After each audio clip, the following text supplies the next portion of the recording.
What's going on, everyone? So there is a lot of hype centered around Christian Wood and the Los Angeles Lakers. Many reports have came out over the last few days that if Christian Wood continues to only get vet minimum contract offers, that he would accept a deal with the Los Angeles Lakers. Now, it is always possible that somebody else says, hey, we'll give you the mid-level exception or taxpayer mid-level.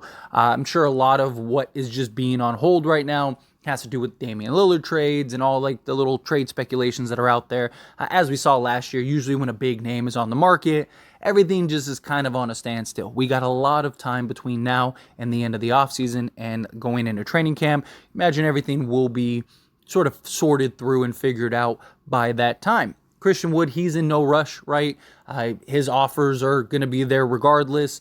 Maybe the Lakers, maybe they decide to go another direction, but in reality, if Christian Wood is on the table, they'll probably wait for Christian Wood, right? Because Christian Wood is a big enough impact player, and if you can get him on a vet minimum contract, he might be the best contract in the league at that point. Now, there are a lot of questions, not so much about his play. This is a guy that can absolutely give you just buckets, give you 17 points per game, give you 7 rebounds, dish out a couple assists. He's got good efficiency, can shoot the 3-ball, be a legit 3-level scorer, can play the power forward and the small forward. He's not great defensively, but on the Lakers next to Anthony Davis with Darvin Ham in just that organization, I really do believe that he could be effective on the defensive end. I don't think he's going to be elite or great or anything like that, but just serviceable enough to where he's not getting torched on the defensive side.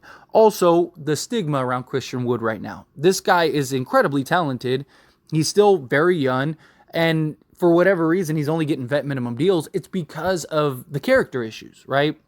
He's a guy that's had and needs structure, right? And he's been in 2 organizations that how much of it was just the environment and organization that he was in? We've seen plenty of players go and move to another team, right culture, right organization, and they just shine. I mean, Jimmy Butler, and I'm not comparing Christian Wood to Jimmy Butler as far as players go, but Jimmy Butler for a long time was difficult to work with, had character issues, was just a big headache and wasn't worth it, and was looking like he was going to start being a journeyman, and then he ends up finding the Miami Heat, and it was a match made in heaven, right? And so Christian Wood coming to Lakers with a guy like LeBron James, with a player coach in Darvin Ham, with a structured organization that can give him some stability, it makes a lot of sense for him, and I really do think Christian Wood needs the Lakers more than the Lakers need Christian Wood.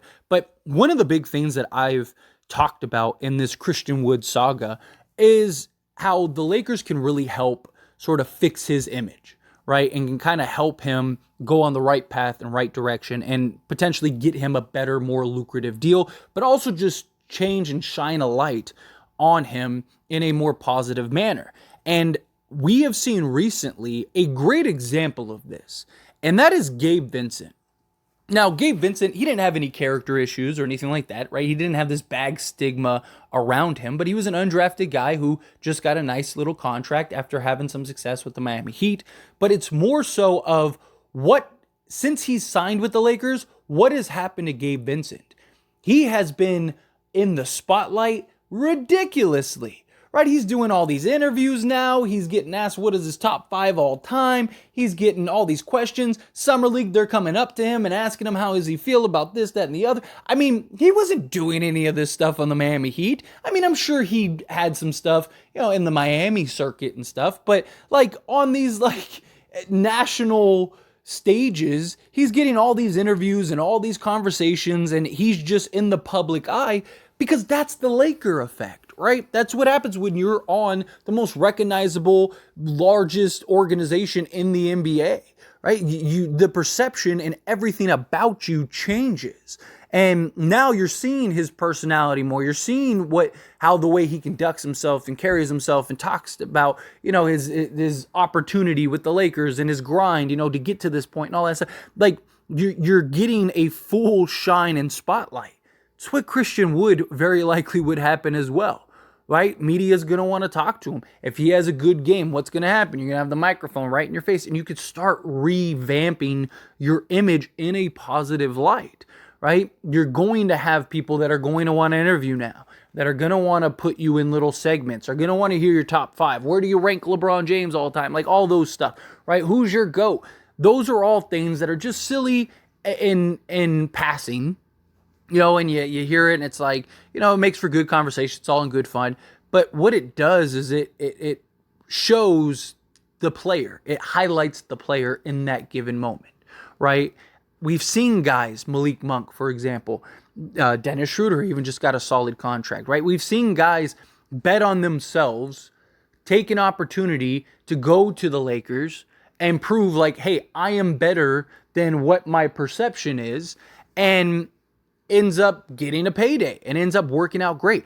If Christian Wood comes to the Lakers and he buys in, he plays whatever role it is, he doesn't give a fuss, he, helps lead to W's in the win column, and especially if the Lakers end up winning an NBA championship or something, that's going to change his perception tenfold, right? People are going to forget.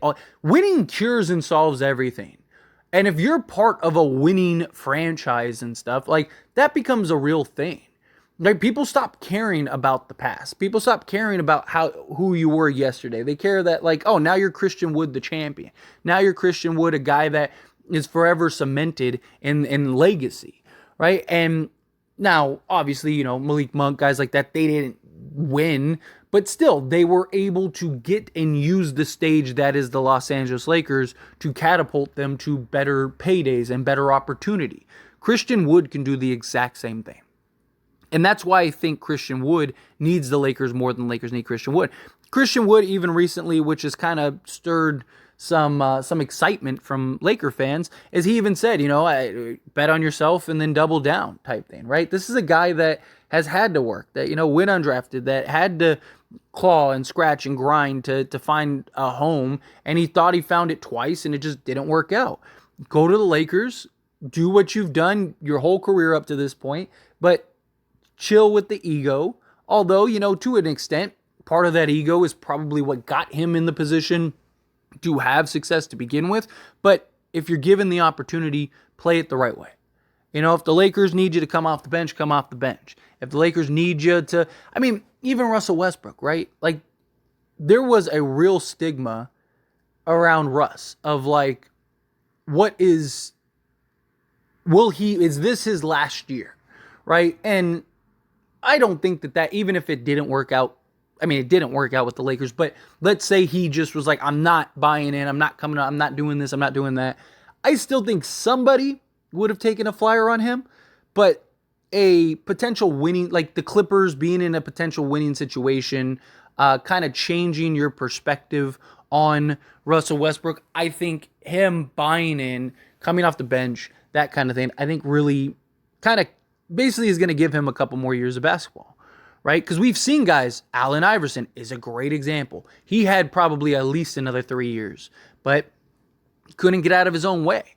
Carmelo Anthony, we saw the same thing happen. Couldn't get out of his own way. He was out of the league, and then it took that happening for him to really humble himself and say, okay, like I need to accept that bench role. I need to work hard and improve my game, right? And adjust to the modern times and all that stuff. And he ended up extending his career a couple more years. Andre Drummond recently was at a camp and gave some speech, and it was a great speech. And he talked about, like, I was $100 million a year guy. Like, I was the guy. I thought I was everything, and I took it for granted. I was a locker room problem. I wasn't a good teammate. I was all these things. And now he's like, now I'm a vet minimum guy. And who knows what would have happened if I would have, been the guy that I needed to be from the beginning, right? Not saying that he'd be $100 million a year guy, but he might be getting paid more than he is right now. Point is that I really think Christian Wood, if he buys in, he humbles himself, he comes to the Lakers, I really do think that he has a real opportunity to fix that. Now, I don't think the Lakers are the only organization, but I think that they are one of the few. I think like Miami is another one that comes to mind. Like if he went to Miami, I think that would be your Golden State is another one. Like if he goes to like teams like that have a good culture, a good organization, are well run, will give you the spotlight, especially if Dame ends up going to Miami. But I just think right now, as it stands, no pun intended, Christian Wood to the Lakers makes the most sense for Christian Wood. Those are my thoughts. As always, this is a discussion, so I pass the question on to you. Let me know your thoughts and opinions down in the comments below. What do you think? You want Christian Wood? Do you not? Do you think, like, yeah, comes to the Lakers, if he buys in and plays his part, then he'll definitely have success in the NBA? Do you think, like, nah, like, he's not worth the juice isn't worth the squeeze, so to speak? I think the Lakers could really help him rebrand his image, get him in the right spot, and allow him to maybe play a big role in helping the Lakers contend for an NBA championship. But how do you feel? Whatever your thoughts are, again, love to hear it. Let me know.